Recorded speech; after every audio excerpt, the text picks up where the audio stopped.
Bottom of the deck ಬಂದಿರುವಂತಹದ್ದು empress card ಬಂದಿದೆ. So empress card ಏನನ್ನು ರೆಪ್ರೆಸೆಂಟ್ ಮಾಡುತ್ತೆ? ಕೆಲವೊಂದು ರೀತಿಯ ನಿಮ್ಮ ಲವ್ ಲೈಫಿನ ವಿಚಾರದಲ್ಲಿ ಶಾಂತವಾಗಿರ್ಬೇಕು, ಸಮಾಧಾನವಾಗಿರ್ಬೇಕು, ಒಂದು ಪ್ರೀತಿ ಇರಬೇಕು ಅನ್ನುವಂತಹದ್ದು, ಮತ್ತೆ ಒಂದು ಸ್ಟೇಬಲ್ ಆಗಿರ್ಬೇಕು ಅನ್ನುವಂತಹ ರೀತಿಯಲ್ಲಿ ನೀವು ಆಲೋಚನೆಯನ್ನು ಮಾಡ್ತಾ ಇರುವಂತಹದ್ದು ಬಾಟಮ್ ಆಫ್ ದ ಡೆಕ್ ಅಲ್ಲಿ ರೆಪ್ರೆಸೆಂಟ್ ಆಗ್ತದೆ. ಲೈಫಿನ ವಿಚಾರದಲ್ಲಿ ನೀವು ಪಾಸ್ಟಿನಲ್ಲಿ ಕೆಲವೊಂದು ರೀತಿಯ ಕೆಲವೊಬ್ಬರಿಗೆ ಸೋಲ್ಮೇಟ್ ಕನೆಕ್ಷನ್ ಅನ್ನ ರೆಪ್ರೆಸೆಂಟ್ ಮಾಡ್ತಾ ಇದೆ ಕೆಲವೊಬ್ಬರಿಗೆ. ಓಕೆನಾ? ನಿಮ್ಮ ಪ್ರೀತಿಯಲ್ಲಿ ಒಂದು ರೀತಿಯ ಬಾಂಡೇಜ್ ಇರುವಂತಹದ್ದು ರೆಪ್ರೆಸೆಂಟ್ ಆಗ್ತಾ ಇದೆ. ಹಾರ್ಮೋನಿಗಳು ಇರುವಂತಹದ್ದು ರೆಪ್ರೆಸೆಂಟ್ ಆಗ್ತದೆ ಕೆಲವೊಬ್ಬರಿಗೆ. ಓಕೆನಾ?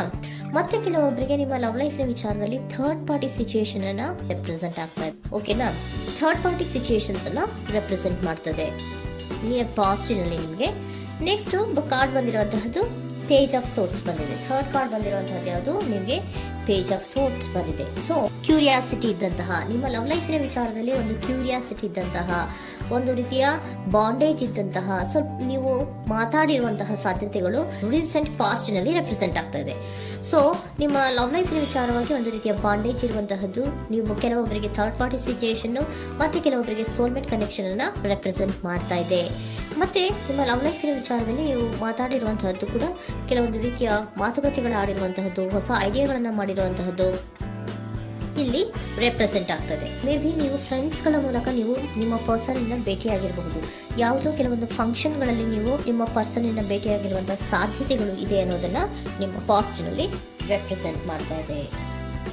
ನೆಕ್ಸ್ಟ್, ಅಟ್ ಪ್ರೆಸೆಂಟ್ನಲ್ಲಿ ಯಾಕೋ ನಿಮ್ಮ ಲವ್ ಲೈಫಿನ ವಿಚಾರದಲ್ಲಿ ಫೀಲಿಂಗ್ ಲೆಫ್ಟ್ ಔಟ್ ಆಗಿರುವಂತಹ ಸಾಧ್ಯತೆಗಳು ರೆಪ್ರೆಸೆಂಟ್ ಆಗ್ತಾ ಇದೆ. ಅಟ್ ಪ್ರೆಸೆಂಟ್ನಲ್ಲಿ ಯಾಕೋ ಕೆಲವೊಂದು ರೀತಿಯ ಚಿಂತೆಗಳಿರುವಂತಹದ್ದು, ವರೀಸ್ಗಳಿರುವಂತಹದ್ದು, ಬೇಜಾರಿನಲ್ಲಿ ನಿಮ್ಮ ಲವ್ ಲೈಫಿನ ವಿಚಾರದಲ್ಲಿ ಇರುವಂತಹದ್ದು ರೆಪ್ರೆಸೆಂಟ್ ಆಗ್ತಾ ಇದೆ.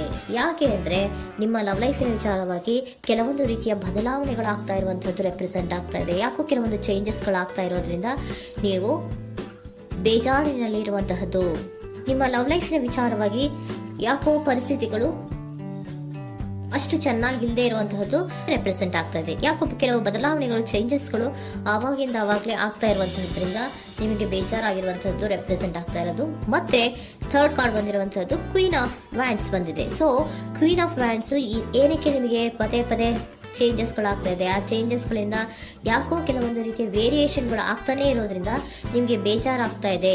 ಸೊ ಅದಕ್ಕೋಸ್ಕರ ನೀವೇನ್ ಮಾಡ್ತೀರಾ? ಬಹಳ ಧೈರ್ಯವಾಗಿ ಕೆಲವೊಂದು ನಿರ್ಣಯಗಳನ್ನ ಮಾಡುವಂತಹ ಸಾಧ್ಯತೆಗಳು ಅಟ್ ಪ್ರೆಸೆಂಟ್ ನಲ್ಲಿ ರೆಪ್ರೆಸೆಂಟ್ ಆಗ್ತಾ ಇದೆ.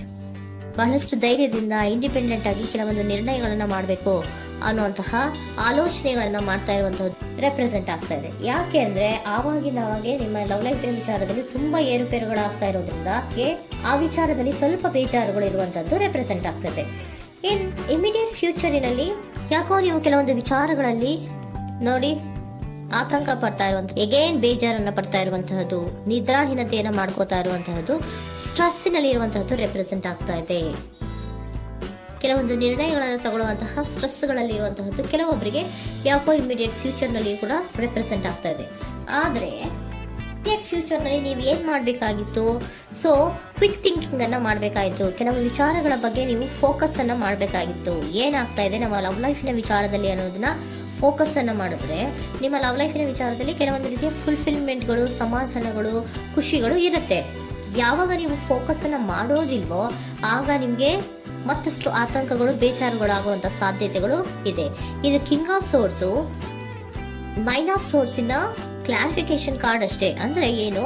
ನೀವು ಕೆಲವೊಂದು ವಿಚಾರಗಳಲ್ಲಿ ಫೋಕಸ್ ಅನ್ನ ಮಾಡಬೇಕು. ಲವ್ ಲೈಫಿನ ವಿಚಾರಗಳಲ್ಲಿ ಫೋಕಸ್ ಅನ್ನ ಮಾಡಿ ಕೆಲವೊಂದು ರೀತಿಯ ಆಕ್ಷನ್ಸ್ ಗಳನ್ನ ತಗೊಂಡ್ರೆ ಫುಲ್ಫಿಲ್ಮೆಂಟ್ಗಳಾಗುವಂತಹ, ಸಮಾಧಾನಗಳಾಗುವಂತಹ, ಖುಷಿಗಳಾಗುವಂತಹ ಸಾಧ್ಯತೆಗಳು ಇದೆ. ಕರೆಕ್ಟ್ ಆಗಿ ಮಾತಾಡಬೇಕು. ಏನ್ ಮಾತಾಡಬೇಕು ನಿಮ್ಮ ಲವ್ ಲೈಫಿನ ವಿಚಾರವಾಗಿ ಕರೆಕ್ಟ್ ಆಗಿ ಮಾತಾಡಿ ಕೆಲವೊಂದು ರೀತಿಯ ಕ್ಲಿಯರ್ ಥಿಂಕಿಂಗ್ ಅನ್ನ ಮಾಡಿ ಕ್ವಿಕ್ ಆಕ್ಷನ್ಸ್ ಅನ್ನ ತಗೊಳ್ಳುವಂತಹದ್ದು ರೆಪ್ರೆಸೆಂಟ್ ಆಗ್ತಾ ಇದೆ. ಓಕೆನಾ? ಇದಿಷ್ಟು ನಿಮ್ಮ ಕಾರ್ಡ್ಸ್ ನ ರೀಡಿಂಗು. ನೆಕ್ಸ್ಟ್, ಏಂಜಲ್ ಗೈಡೆನ್ಸ್ ನಿಮ್ಗೆ ಏನ್ ಹೇಳ್ತಾ ಇದ್ದಾರೆ ಅನ್ನೋದನ್ನ ನೋಡೋಣ. ನಿಮ್ಮ ಲವ್ ಲೈಫಿನ ವಿಚಾರವಾಗಿ ಏಂಜಲ್ ಗೈಡೆನ್ಸ್ ಏನ್ ಕೊಡ್ತಾ ಇದ್ದಾರೆ? ವೇಟ್ ಅಂತ ಹೇಳ್ತಾ ಇದ್ದಾರೆ. ಸ್ವಲ್ಪ ತಾಳ್ಮೆಯಿಂದ ಇರೋ, ಅವಸರದಲ್ಲಿ ಯಾವ ನಿರ್ಧಾರವನ್ನ ಕೂಡ ಮಾಡಬೇಡ ಅನ್ನೋದನ್ನ ಏಂಜಲ್ ಗೈಡೆನ್ಸ್ ಕೊಡ್ತಾ ಇದ್ದಾರೆ. It's up to you. ಇದು ಎಲ್ಲ ನಿನಗೆ ಬಿಟ್ಟಿರುವಂತಹದ್ದು.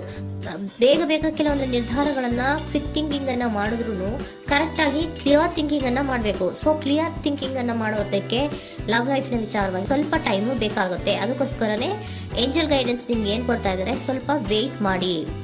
It's up to you. ಇದು ನಿಮ್ಗೆ ಬಿಟ್ಟಿರುವಂತಹದ್ದು. Perfect timing. ಕೆಲವೊಂದು ವಿಚಾರಗಳಿಗೆ ಪರ್ಫೆಕ್ಟ್ ಟೈಮಿಂಗ್ ಅನ್ನೋದು ಅಥವಾ ಡಿವೈನ್ ಟೈಮಿಂಗ್ ಅನ್ನೋದು ಬರಬೇಕು. ಆಗ ಕೆಲವೊಂದು ನಿರ್ಣಯಗಳನ್ನ ಮಾಡಬಹುದು.